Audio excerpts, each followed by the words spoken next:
Sebuah cerpen karya Putu Wijaya. Guru. Anak saya bercita-cita menjadi guru. Tentu saja saya dan istri saya jadi syok. Kami berdua tahu macam apa masa depan seorang guru. Karena itu, sebelum terlalu jauh, kami cepat-cepat ngajak dia ngomong. Kami dengar selentingan. Kamu mau jadi guru, Taksu, betul? Taksu mengangguk. Betul, Pak. Kami kaget.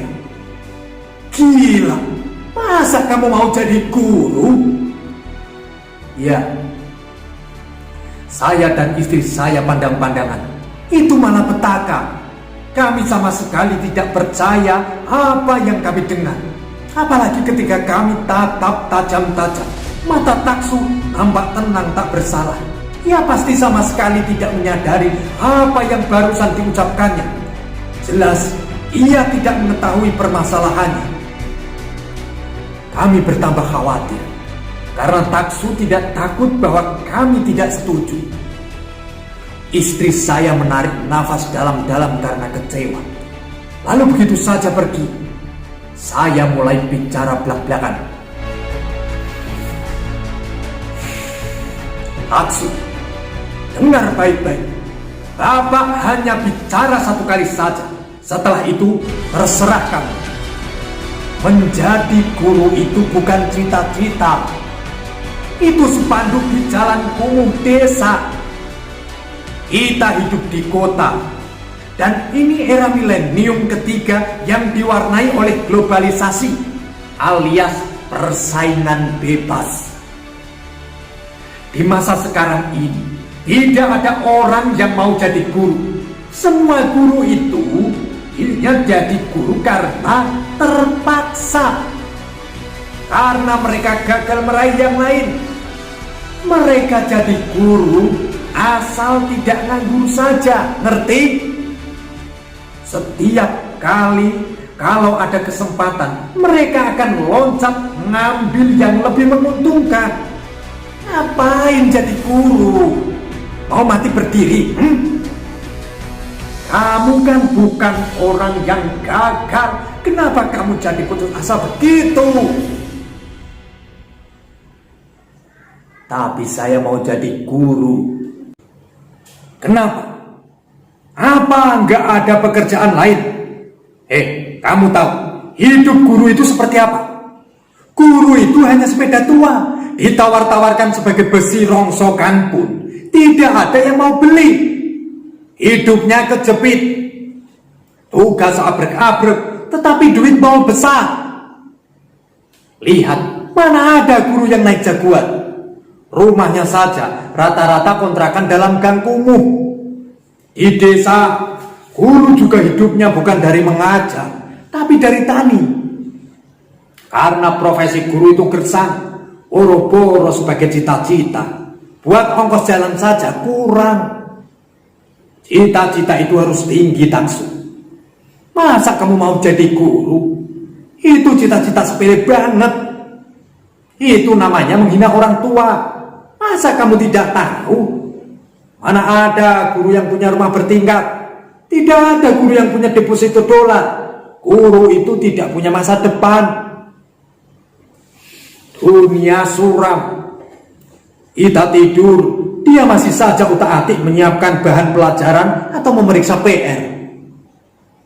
Kenapa kamu bodoh sekali mau masuk neraka? Padahal kamu masih muda. Otak kamu encer, dan biaya untuk sekolah sudah kami siapkan. Coba pikir lagi dengan tenang, dengan otak dingin. Sudah saya pikir masak-masak. Saya terkejut. Pikirkan sekali lagi. Bapak kasih waktu 1 bulan. Taksu menggeleng. Dikasih waktu 1 tahun pun hasilnya sama, Pak. Saya tetap ingin jadi guru. Tidak. Kamu pikir saja dulu 1 bulan lagi. Kami tinggalkan Taksu dengan hati panas. Istri saya ngomel sepanjang perjalanan yang dijadikan bulan-bulanan saya. Menurut dia, sayalah yang sudah salah didik sehingga Taksu jadi cupet pikirannya. Kau yang terlalu memanjakan dia, makanya dia seenak perutnya saja sekarang. Masa mau jadi guru? Itu kan bunuh diri. Saya diam saja. Istri saya memang aneh. Apa saja yang tidak dia sukai, semua dianggapnya hasil perbuatan saya. Nasib suami memang rata-rata begitu. Di luar bisa galak melebihi macan, berhadapan dengan istri hancur. Bukan hanya 1 bulan, tetapi 2 bulan kemudian kami berdua datang lagi mengunjungi Taksu di tempat kosnya. Sekali ini kami tak muncul dengan tangan kosong. Istri saya membawakan kerupuk kulit ikan kegemaran Taksu. Saya sendiri membawakan sebuah laptop yang paling canggih sebagai kejutan. Taksu senang sekali. Tetapi kami sendiri kembali sangat terpukul ketika kami tanyakan bagaimana hasil perenungannya selama 2 bulan. Taksu memberi jawaban yang sama. Saya sudah bilang, saya ingin jadi guru. Kok ditanya lagi sih, Pak? Katanya sambil sama sekali tanpa rasa berdosa. Sekarang saya naik darah. Istri saya jangan dikata lagi. Langsung kencang mukanya. Ia tak bisa lagi mengekang marahnya. Taksu disemprotnya habis. Taksu, kamu mau jadi guru pasti karena kamu terpengaruh oleh puji-pujian orang-orang pada guru itu kan? Damprat istri saya. Mentang-mentang mereka bilang guru pahlawan, guru itu berbakti kepada nusa dan bangsa. Itu bohong semuanya. Itu bahasa pemerintah. Apa kamu pikir betul guru itu yang sudah menyebabkan orang jadi pinter? Apa kamu tidak baca di koran? Banyak guru-guru yang brengsek dan bejat sekarang. Negara sengaja memuji-muji guru setinggi langit. Tapi lihat saja sendiri, negara tidak pernah memberi gaji yang setimpal. Karena mereka yakin banyak orang seperti kamu sudah puas karena dipuji. Mereka tahu kelemahan orang-orang seperti kamu, Taksu. Dipuji sedikit saja sudah mau banting tulang. Kerja rodi tidak peduli tidak dibayar. Kamu tertipu, Taksu. Puji-pujian itu dibuat supaya orang-orang yang lemah hati seperti kamu masih tetap mau jadi guru. Padahal anak-anak pejabat itu sendiri berlomba-lomba dikirim ke luar negeri biar sekolah tinggi setinggi langit supaya nanti bisa mewarisi jabatan bapaknya. Masa begitu saja kamu tidak nyahok? Taksu tetap saja tidak menjawab. Kamu kan bukan jenis orang yang suka dipuji kan? Kamu sendiri bilang, apa gunanya puji-pujian? Yang penting adalah sesuatu yang konkret. Yang konkret itu adalah duit. Jangan kamu takut dituduh materialistis, Taksu. Siapa bilang materialistik itu jelek? Itu kan kata mereka yang tidak punya duit. Karena tidak mampu cari duit, mereka lalu memaki-maki duit. Mana mungkin kamu bisa hidup tanpa duit? Yang benar saja, kita hidup perlu materi. Guru itu pekerjaan yang anti pada materi.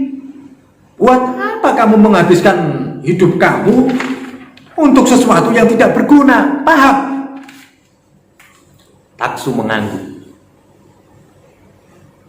Paham. Tapi apa salahnya menjadi guru? Istri saya melotot, tak percaya apa yang didengarnya. Akhirnya ia menyembur. Laptopnya bawa pulang saja dulu, Pak. Biar Taksu mikir lagi. Kasih dia waktu 3 bulan supaya bisa lebih dalam dan mendalam memutuskan sesuatu. Ingat, ini soal hidup matimu sendiri, Taksu. Sebenarnya saya mau ikut bicara, tapi istri saya menarik saya pergi. Saya tidak mungkin membantah. Di jalan, istri saya berbisik, sudah waktunya membuat shock terapi pada Taksu sebelum ia kejeblos terlalu dalam. Ia memang memerlukan perhatian. Karena itu, dia berusaha melakukan sesuatu yang menyebabkan kita terpaksa memperhatikannya. Dasar anak zaman sekarang, akal bulus. Yang dia kepengen bukan laptop, tapi mobil. Bapak harus kerja keras, beliin dia mobil. Supaya mau mengikuti apa nasihat kita. Saya tidak setuju. Saya punya pendapat lain. Tapi apa artinya bantahan seorang suami? Kalau adik istri saya atau kakaknya atau bapak ibunya yang membantah, mungkin akan diturutinya. Tapi kalau diri saya, jangan harap apa saja yang saya usulkan mesti dicurigainya ada pamrih kepentingan keluarga saya. Istri memang selalu mengukur suami dari perasaannya sendiri. 3 bulan kami tidak mengunjungi Taksu, tapi Taksu juga tidak menghubungi kami. Saya jadi cemas. Ternyata anak memang tidak merindukan orang tua. Orang tua yang selalu minta diperhatikan anak.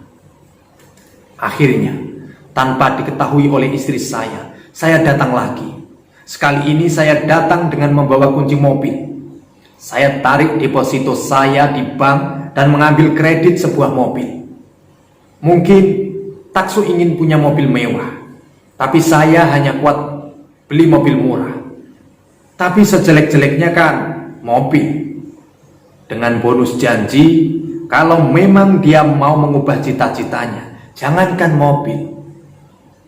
mobil mewah, segalanya akan saya serahkan nanti. Bagaimana Taksu? Kata saya sambil menunjukkan kunci mobil. Ini hadiah untuk kamu. Tetapi kamu juga harus memberi hadiah buat bapak. Taksu melihat kunci itu dengan dingin. Hadiah apa, Pak? Saya tersenyum. 3 bulan bapak rasa sudah cukup lama buat kamu untuk memutuskan. Jadi, singkat kata saja, mau jadi apa kamu sebenarnya? Taksu memandang saya. Jadi guru. Kan sudah saya bilang berkali-kali. Kunci mobil yang sudah ada di tangannya, saya rebut kembali. Mobil ini tidak pantas dipakai seorang guru. Kunci ini boleh kamu ambil sekarang juga kalau kamu berjanji bahwa kamu tidak akan mau jadi guru. Sebab itu memalukan orang tua kamu. Kamu ini investasi untuk masa depan kami, Taksu. Mengerti? Kamu kami sekolahkan supaya kamu meraih gelar, punya jabatan, dihormati orang, supaya kami juga ikut terhormat, supaya kamu berguna kepada bangsa dan punya duit untuk merawat kami, orang tua kamu, kalau kami sudah jompo nanti. Bercita-citalah yang benar. Mbok mau jadi presiden begitu, masa guru? Gila kamu. Kalau kamu jadi guru, paling banter setelah menikah, kamu akan kembali menempel di rumah orang tua kamu dan menyusu hingga semua warisan habis ludes. Itu namanya kerdil pikiran. Tidak, aku tidak mau anakku terpuruk seperti itu. Lalu saya letakkan kembali kunci itu di depan hidungnya. Taksu berpikir. Kemudian saya bersorak gegap gembira di dalam hati karena ia memungut kunci itu lagi. Terima kasih, Pak. Bapak sudah memperhatikan saya dengan sesungguh-sungguhnya. Saya hormat atas perhatian Bapak. Sembari berkata itu, Taksu menarik tangan saya, lalu di atas telapak tangan saya ditaruhnya kembali kunci mobil itu. Saya ingin jadi guru. Maaf. Kalau tidak menahan diri, pasti waktu itu juga Taksu saya tampar. Kebandelannya itu amat mencengkelkan. Pesawat penerimaannya sudah rusak. Untunglah iman saya cukup baik. Saya tekan perasaan saya. Kunci kontak itu saya genggam dan masukkan ke kantong celana. Baik, kalau memang begitu, uang sekolah dan uang makan kamu mulai bulan depan kami stop. Kamu hidup saja sendirian supaya kamu bisa merasakan sendiri langsung bagaimana penderitaan hidup ini. Tidak semudah yang kamu baca dalam teori dan slogan. Mudah-mudahan penderitaan itu akan membimbing kamu ke jalan yang benar. 3 bulan lagi Bapak akan datang. Waktu itu pikiranmu sudah pasti akan berubah. Bangkit memang baru terjadi sesudah sempat hancur. Tapi tak apa. Tanpa banyak basa-basi lagi saya pergi. Saya benar-benar naik pitam. Saya kira Taksu pasti sudah dicocok hidungnya oleh seseorang. Tidak ada orang yang bisa melakukan itu kecuali Mina, pacarnya. Anak guru itulah yang saya anggap sudah kurang ajar menjerumuskan anak saya supaya berkiblat pikirannya untuk menjadi guru. Sialan. Tepat 3 bulan kemudian saya datang lagi. Sekali ini saya membawa kunci mobil mewah. Tapi terlebih dulu saya mengajukan pertanyaan yang sama. Coba jawab untuk yang terakhir kalinya. Mau jadi apa kamu sebenarnya? Mau jadi guru. Saya tak mampu melanjutkan. Tinju saya melayang di atas meja. Gelas di atas meja meloncat. Kopi yang ada di dalamnya muncrat ke muka saya. Tapi kenapa? Kenapa? Apa informasi kami tidak cukup buat membuka mata dan pikiran kamu yang sudah dicekoki oleh perempuan anak guru kere itu? Kenapa kamu mau jadi guru, Taksu?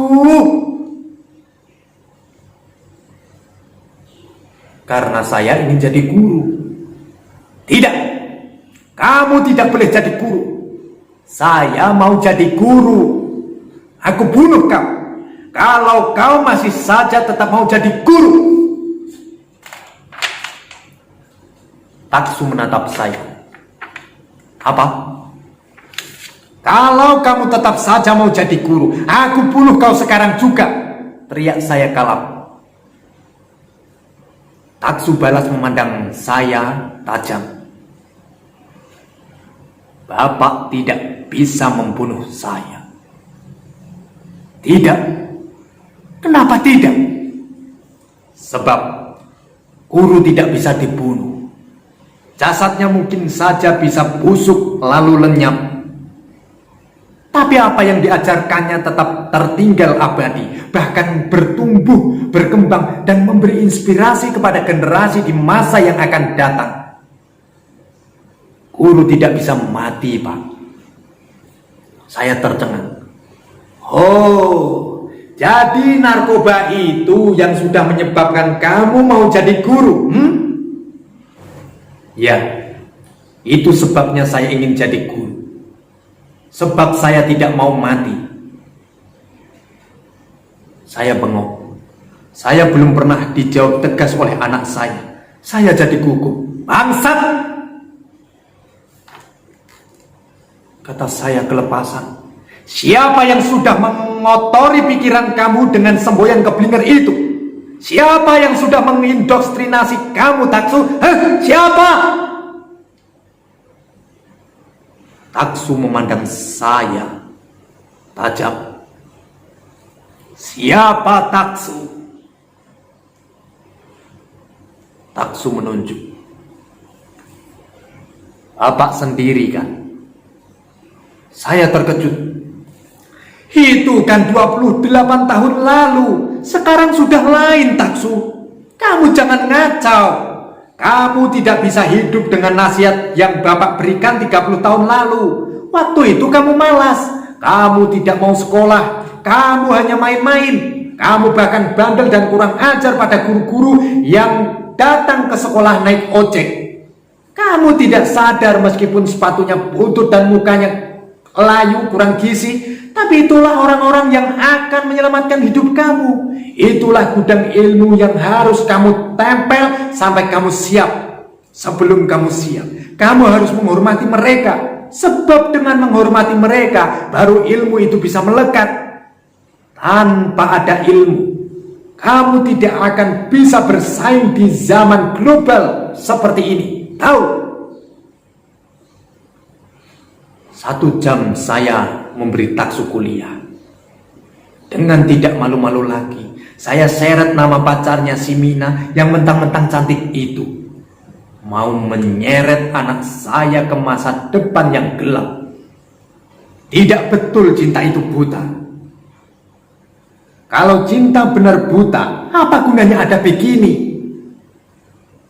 Kalau kamu menjadi buta, itu namanya bukan cinta, tetapi racun. Kamu sudah terkecoh taksu. Meskipun keluarga pacarmu itu guru, tidak berarti kamu harus mengidolakan guru sebagai profesi kamu. Buat apa? Justru kamu harus menyelamatkan keluarga guru itu dengan tidak perlu menjadi guru. Sebab mereka tidak perlu hidup hancur berantakan gara-gara bangga menjadi guru. Apa artinya kebanggaan kalau hidup di dalam kenyataan lebih menghargai dasi, mobil, duit, dan pangkat?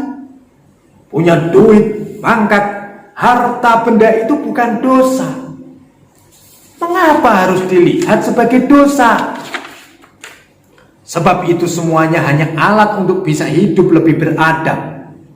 Kita bukan menyembahnya. Tidak pernah ada ajaran yang menyuruh kamu menyembah materi. Kita hanya memanfaatkan materi itu untuk menambah hidup kita lebih manusiawi. Apa manusia tidak boleh bahagia? Apa kalau menderita sebagai guru baru manusia itu menjadi beradab? Itu salah kaprah. Ganti kepalamu taksu sekarang juga. Ini. Saya gebrakan kunci mobil BMW itu di depan matanya dengan sangat marah. Ini 1 miliar tahu. Sebelum dia sempat menjawab atau mengambil kunci itu, saya ambil kembali sambil siap-siap hendak pergi. Pulang sekarang dan minta maaf kepada ibumu, sebab kamu baru saja menghina kami. Tinggalkan perempuan itu. Nanti kalau kamu sudah sukses, kamu akan dapat 7 kali perempuan yang lebih cantik dari si Mina. Dengan sangat gampang.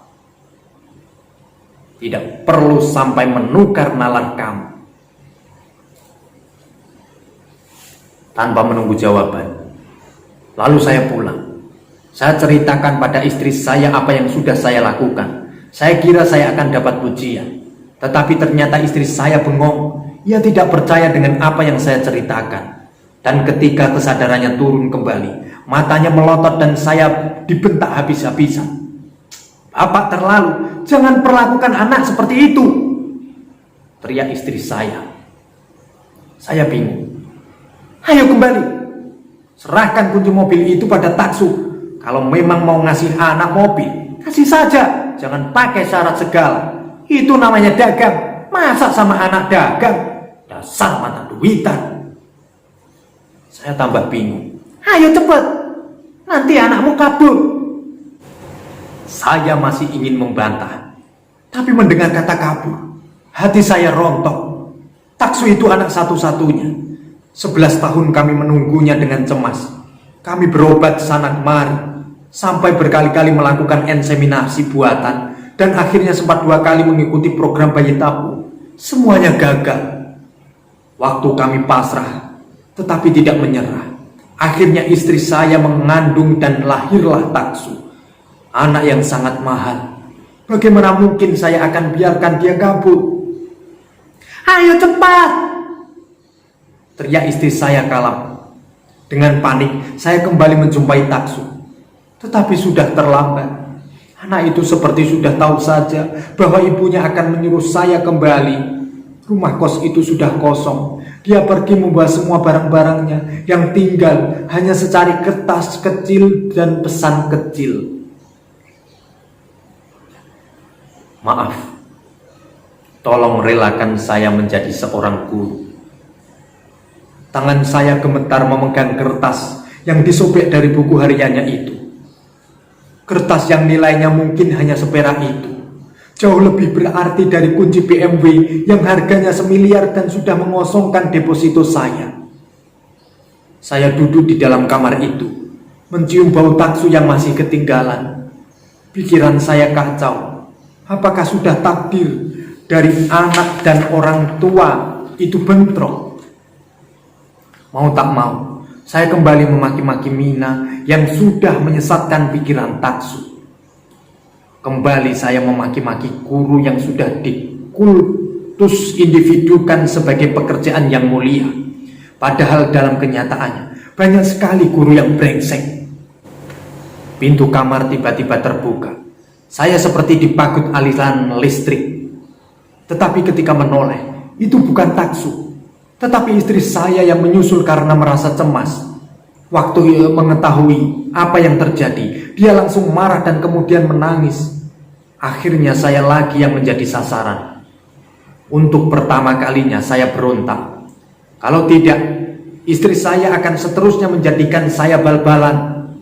Saya jawab semua tuduhan istri saya. Dia tercengang, sebab untuk pertama kalinya saya membantah. Akhirnya, di bekas kamar anak kami itu, kami bertengkar keras. Tapi itu 10 tahun yang lalu. Sekarang saya sudah tua. Waktu telah memproses segalanya begitu rupa, sehingga semuanya di luar dugaan.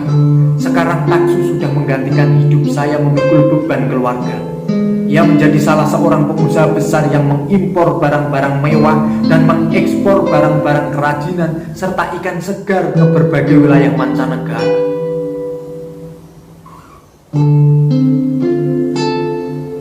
Ia seorang guru bagi sekitar 10.000 orang pegawainya. Guru juga bagi anak-anak muda lain yang menjadi adik generasinya. Bahkan guru bagi bangsa dan negara karena jasa-jasanya menularkan etos kerja. Ucap promotor ketika taksu mendapat gelar doktor honoris causa dari sebuah perguruan tinggi bergengsi.